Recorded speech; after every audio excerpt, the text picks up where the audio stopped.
নমস্কার। আজকে ছায়াগ্রহ কেতুকে নিয়ে আমরা আলোচনা করব। আমরা জানি ছায়াগ্রহ হচ্ছে দুটো গ্রহ, একটা রাহু একটা কেতু। রাহুর দৃষ্টি আছে, কেতুর দৃষ্টি নেই। কিন্তু কেতু এই মুহূর্তে বসে আছে আপনার সিংহ রাশিতে।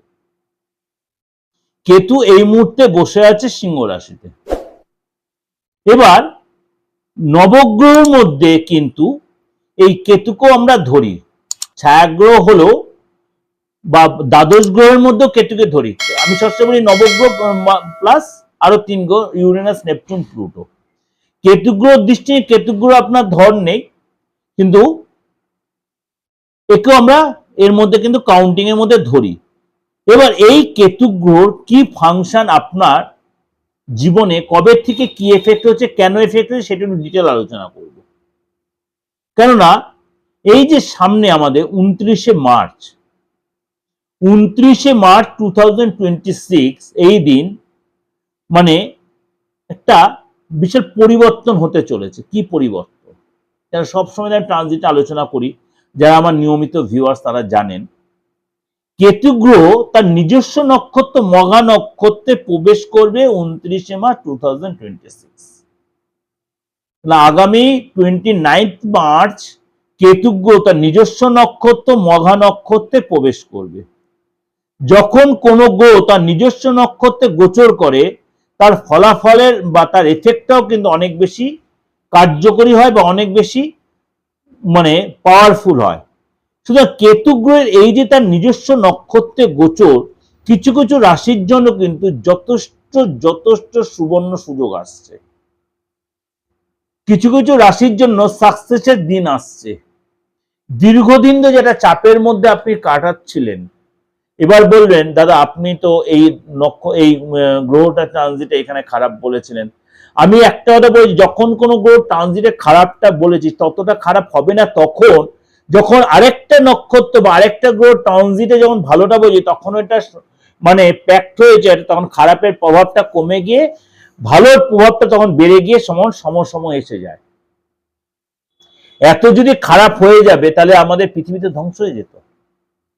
এই যে মঙ্গল রাহু জুতি আমি আগের দিন আলোচনা করলাম, সেই সিচুয়েশন যে আপনার নিজেরা দেখেন বিশ্ব সংসারে, বিশ্ব পরিবেশে কি পরিস্থিতিটা চলছে।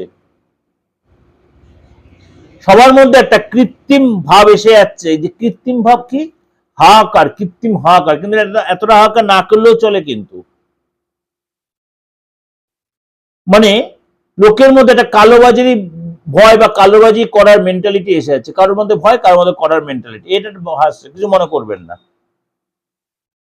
কারণ প্রত্যেকে আমরা কিছু না কিছু সময় নেগেটিভ সিচুয়েশনটা যে আসে, কেউ কেউ সেটা অসৎ ব্যবহার করে, কেউ সৎ ব্যবহার করে ফেলে।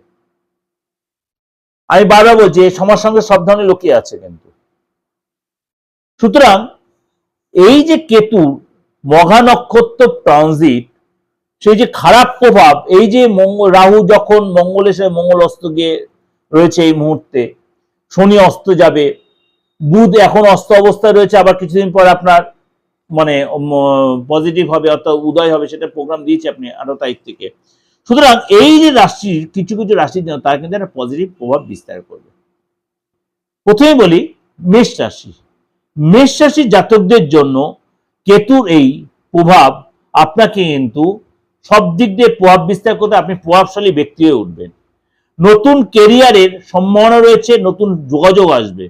দীর্ঘদিনের কোনো আটকে থাকা কাজ, কোনো অমীমাংসিত কাজ আপনি কিন্তু সাকসেস পাবেন। ব্যবসায় অপ্রত্যাশিত আপনার লাভ হবে। বিনিয়োগের যদি সিদ্ধান্ত নিতে চান, আপনি কিন্তু এসে বিনিয়োগ করতেই পারেন। নতুন কোনো সূচনা, নতুন কোনো প্ল্যান আপনি করতেই পারেন। আপনার মধ্যে আধ্যাত্মিক চেতনা বাড়বে, আপনাদের ইনটিউশন পাওয়ার বাড়বে, আপনাদের কনফিডেন্স বাড়বে। আপনার মধ্যে যেটা দ্বিধাগ্রস্ত ভাবছে সেটা আপনি অনেকটাই কাটিয়ে উঠতে পারবেন। এবং আপনার মধ্যে কিন্তু এই সময় একটা চেঞ্জ আসবে, কনফিডেন্স আসবে। কোনো কাজ করতে গিয়ে একটা ভয় ভীতি ভাবছে, সেটা কাটিয়ে উঠতে পারবেন। সামাজিক দায়বদ্ধতা বাড়বে। সামাজিক ক্ষেত্রে আপনার সম্মান বাড়বে। অর্থাৎ আপনার কিন্তু প্রভাবশালী ব্যক্তি হিসেবে যোগাযোগ, আপনি যখন রাজনৈতিক ব্যক্তিত্ব হন সেখানে আপনার একটা গুরুত্ব বাড়বে, বা আপনার কোনো বিশেষ কোনো ব্যক্তির সাথে আপনার যোগাযোগ হবে। আপনি আধ্যাত্মিক জগতের প্রতি আপনার ইন্টারেস্ট বাড়বে। বা আপনি যাকে যে কথা বলছে এখন আপনাকে যারা ইগনোর করছে তাদের কাছে আপনি একটা গুরুত্বপূর্ণ ব্যক্তি হয়ে উঠবেন। সে কাজের জায়গায় বলুন, পড়াশোনার ক্ষেত্রে বলুন, ব্যবসার ক্ষেত্রে বলুন, তাদের কাছে আপনি একটা গুরুত্বপূর্ণ ব্যক্তি। অর্থাৎ আপনার ক্ষেত্রে কেতুরেই মানে তার নিজস্ব নক্ষত্রে যে পরিবর্তন, সেটার জন্য কিন্তু আপনার জন্য যথেষ্ট একটা পজিটিভ প্রভাব বিস্তার করবে, যথেষ্ট পজিটিভ প্রভাব বিস্তার। সুতরাং এটা কিন্তু প্রপার আপনাকে ইউটিলাইজ যদি করতে পারেন মেষ রাশির লোকেরা, আপনার কিন্তু সামনের দিনটা আপনি সাকসেসের দোরগোড়ে আপনি যাবেন। অনেক আটকে থাকা কাজ, অনেক অসম্পূর্ণ কাজ আপনি কিন্তু সাকসেস করতে পারবেন। এটা কি বলেন, এটা হচ্ছে আপনাকে ওভারঅল একটা আলোচনা করলাম, অবশ্যই আপনার ভালো লাগবে। অবশ্যই লাইক করবেন, শেয়ার করে যোগাযোগ করতে অবশ্যই বুকিং ফোন করবেন। আর যাদের ডেট অফ বার্থ নেই, বারবার আমাকে হোয়াটসঅ্যাপ মেসেজ করছেন ডেট অফ বার্থ নেই, তাদের কি হয়েছে, আপনি এই ধর্মের মানুষ ওই ধর্মের, আমাকে ধর্ম নিয়ে জাতপাতে এসে বিচার আমি করি না, কারোই করা উচিত না, কারণ আমি 12 আমাদের ভারতবর্ষের সেকুলারাইজড স্টেট।